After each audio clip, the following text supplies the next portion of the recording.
She never expected a simple act of kindness to turn her world upside down. Every morning before heading to her job at the local bookstore, Elina stopped by the same corner near the old bridge.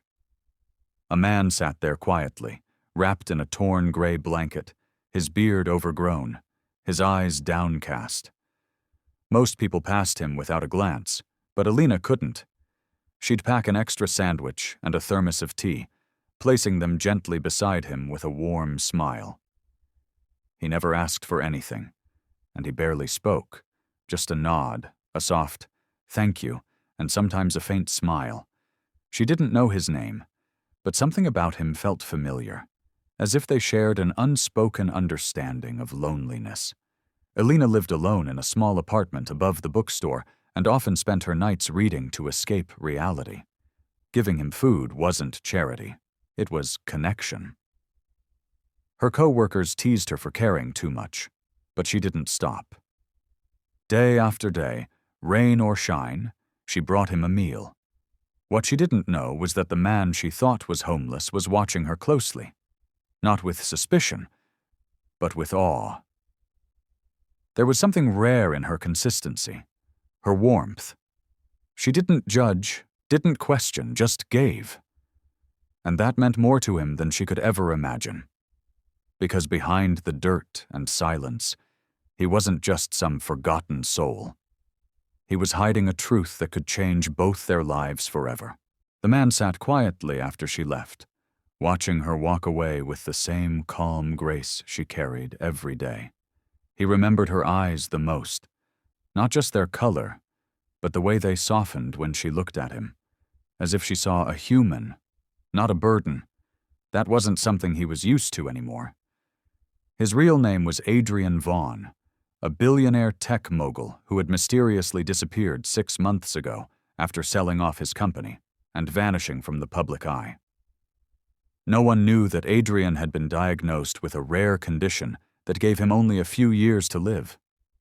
Tired of fake friendships and empty luxury, he'd walked away from it all.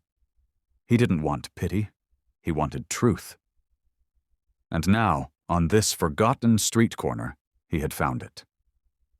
Elina, meanwhile, had no idea who he really was. She was busy wrapping up her shift when her boss called her into the back room. "There's someone here asking about you," he said, puzzled. "Said he's from some investment firm." Elina furrowed her brows as she stepped outside, only to see a sharply dressed man in a suit standing by the register. He smiled politely. "Miss Elina Hart?" She nodded cautiously. "My employer would like to speak with you. Privately. He asked me to deliver this."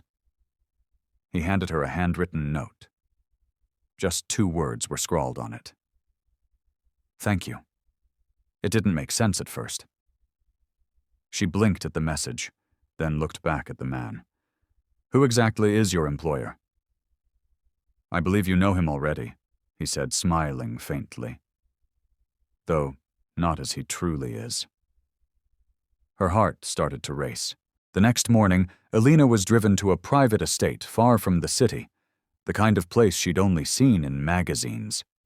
The car rolled through iron gates and up a winding path until it stopped in front of a grand stone mansion. Her breath caught in her throat. This couldn't be real. A butler opened the door and welcomed her by name, guiding her inside without a word. The halls were silent, filled with artwork and soft classical music playing from somewhere above. Then, as she reached a sunlit sitting room, she froze.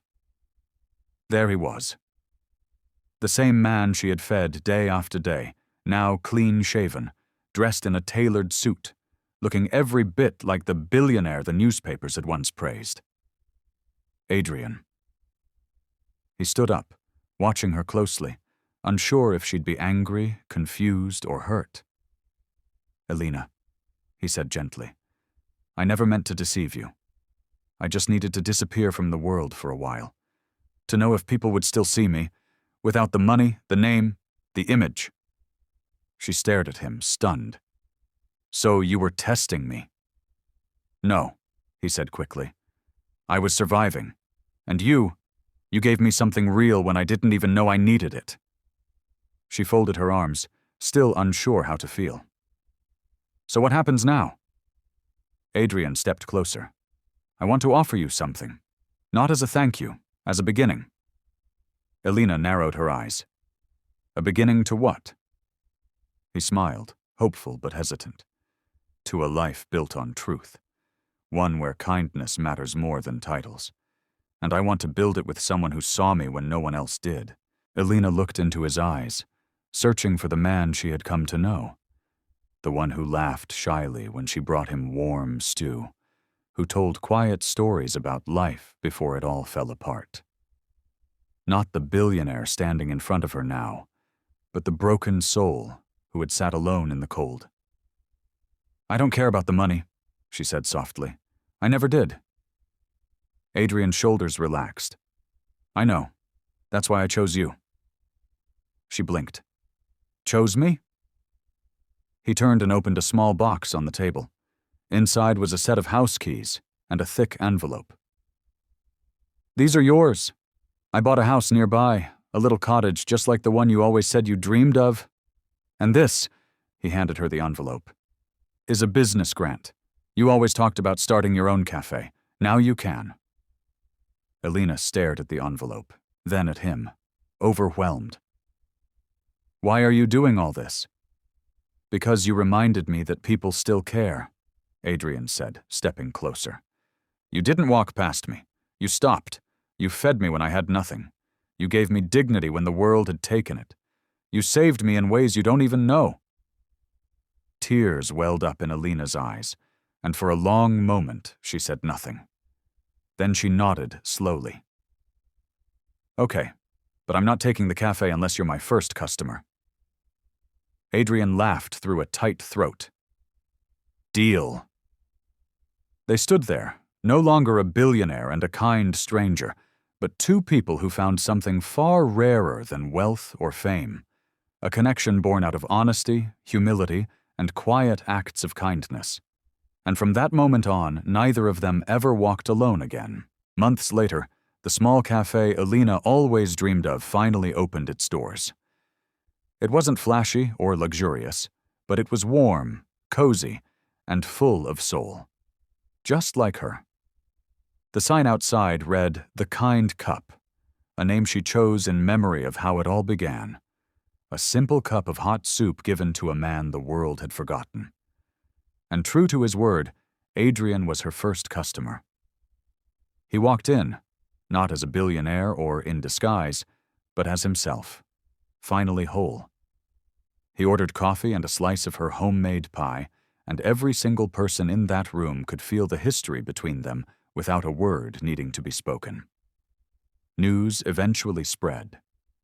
People learned the story of the billionaire who had once been homeless and the young woman who helped him back to life. But neither of them ever capitalized on it. They didn't need to. What they had wasn't meant for the headlines.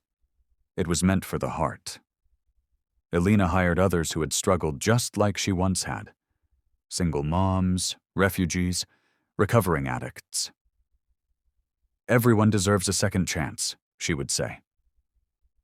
And Adrian helped quietly, in the background, making sure they always had enough to keep going. Their bond only grew stronger. And even though there were whispers and questions about what their relationship truly was, they never labeled it. They just showed up for each other every single day. Because sometimes, the most beautiful love stories don't start with a kiss. They start with a meal, a kind word, and the courage to care when no one else does. If this story touched you, share it with someone who believes in kindness, because you never know how one small act can change a life.